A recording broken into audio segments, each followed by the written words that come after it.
Hi Frequent Flower subscribers, it is Sarah LoBue and I am here at Main Street Florist in Carlinville, Illinois, and we have got another month of beautiful flowers for our subscribers. I'm going to go through each type of flower you received this month, and then we're going to walk through a very easy tutorial of how you can DIY these flowers at home and arrange them in any vase that you might have. Let's dive in. So this month, you in your subscription are going to be getting Bells of Ireland, Solidago, and then also Lisianthus. So let's go back to the Bells of Ireland. Bells of Ireland are not actually from Ireland, they're from the Mediterranean, but they get their names because of this citrus green that just looks like it'd be in an Irish fairy tale. They are so fun. These are a linear flower, very long lasting. You're also getting Lisianthus. Now your Lisianthus is white, but you may have really tight buds that aren't showing a lot of color. So what I mean by that is these are been cut and shipped to us directly from the farm. They're very fresh, so they might just have little tiny buds that aren't quite open yet. We intentionally buy our flowers this way, especially something like Lisianthus. It's going to help make them long lasting. We know they're fresh, so just be patient. They'll slowly start to get a little bit more color and open up for you. If these were in shades of pink or purple, sometimes when they come in and they're really tight, you won't see that color right away, and then as it matures, that color will start to show up. And then we've also got Solidago. Now, Solidago looks a lot like what people refer to as goldenrod. If you are fearful of getting the sneezes or having allergies because of these, do not worry. They are a different variety. They are not going to cause any sort of allergic reactions that you might get from something you would find in a field in the Midwest. Solidago is a little bit different than that. So you have this instead of greenery this time. So we are going to do a simple vase arrangement. Now, the vase I've chosen is just what we would refer to as a garden vase, sort of has a gathered neck. That allows us to create an arrangement where our stems can be at angles and create a nice round shape.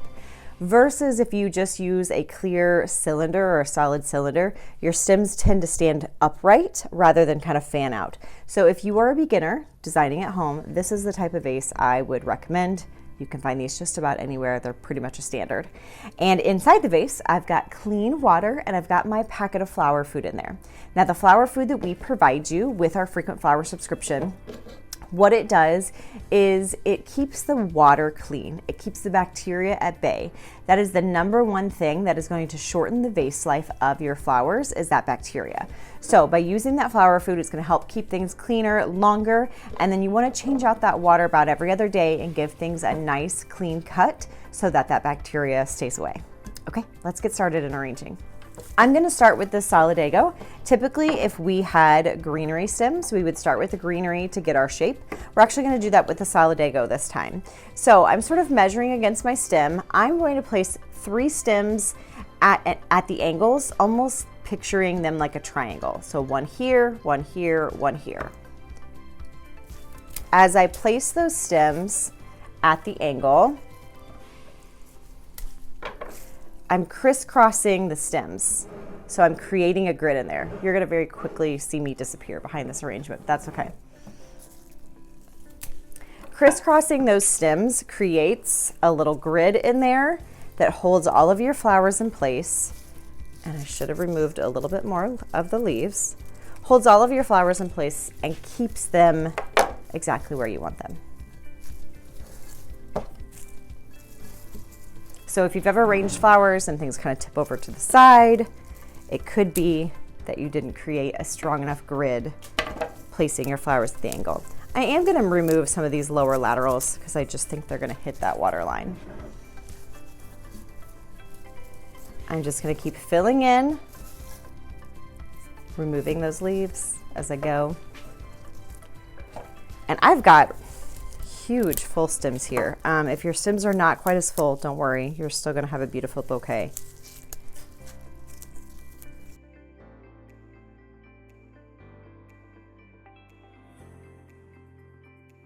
So already that's a pretty beautiful bouquet just with our accent flower, just with the Solidago. I'm now going to go in with my Bells of Ireland. This is going to give me height and shape to my arrangement. Now, a few handling tips with Bells of Ireland. First thing to note is they do have little tiny spikes underneath their leaves.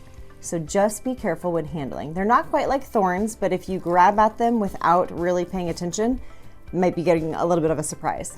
The other thing is the tip of the Bells of Ireland has what reminds me of like a little celery head.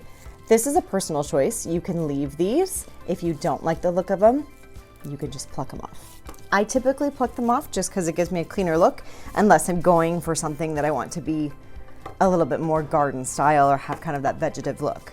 Now, Bells of Ireland are phototropic. What that means is they are going to bend and turn towards the light. So right now, this one sort of has a curve this way. If I have a light source right above it, or maybe to this side, by tomorrow, it's gonna start leaning that way. So keep that in mind as you arrange. Sometimes we get really attached to the shape that it might have because it's doing exactly what we want, but just know the next day it might look a little bit different. So be flexible. All right, I'm gonna go ahead and give my stems a trim. And I've got 5 stems, so I'm actually gonna go 4 at the angles, 1 in the center. And I'm gonna be smart about which one I put in the center. This one seems like the most upright one. We're gonna go with that one.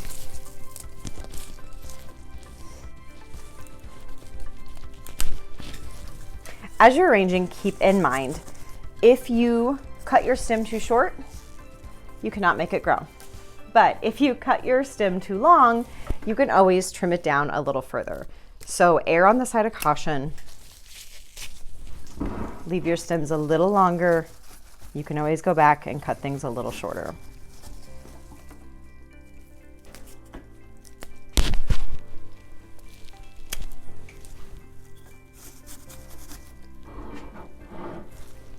All right, and then my last stem, you could actually too, so see how this has got a little bit of a curve to it.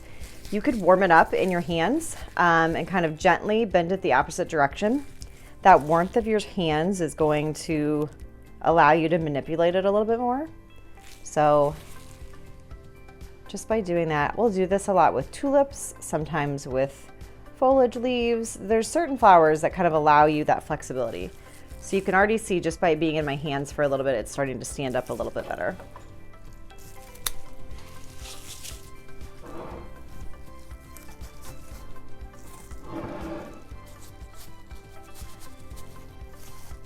Okay, there's our Bells of Ireland. Now we've got our 5 stems of Lisianthus. I'm gonna go in between sort of the spaces of my Bells of Ireland and just fill in. This arrangement does not have a strong focal. Lots of times when we're talking about floral design, we want a strong focal. For this purpose, we just want a beautiful wildflower display that you can easily design at home. And this just gives us the look that you might have just walked out to your own garden, which you very easily could grow any of these flowers in your own garden and cut them from your own garden and arrange them. Again, remove any of the foliage that might be below the water line. And when you are placing your stems in, something that someone told me years ago, which has stuck with me and been helpful, is do not hold your flowers sort of up by the heads. That's where you can easily break them. Hold them like you'd hold a pencil and place them into your vase. That is going to allow you to be more precise with your placement, and it is going to keep you from easily snapping flower heads that would be unnecessary. So I've placed sort of my 4 stems in those spots, and then this one, I'm gonna choose, I think I like this as my front. So we're gonna add this one in a little taller, right in the center. Okay, there you have it. This is our very simple DIY arrangement that you can do at home with your frequent flower bouquet. I hope this tutorial was helpful. Now, keep in mind, every other day or so, you're gonna wanna easily lift this out. You can remove any of that foliage now if you're noticing that you have any in there. Change out your water, trim your stems, place it down back in the water. That's gonna help keep your flowers lasting longer. And then at home too, make sure you're placing them somewhere a little cooler. Don't place them in direct light of a window. Sometimes we think it's really pretty with the light hitting them. Of course it is, but it is going to shorten the vase life of your flowers. If we can keep them a little cooler, keep them out of somewhere with direct light, keep them away from any heat vents at home, it's going to make your flowers last a little bit longer. Thank you again, frequent flower members, for joining me for this month's tutorial. If you have any questions, you can always comment on this video, send us an email, send us a message. You know where to find us, and we will see you next time.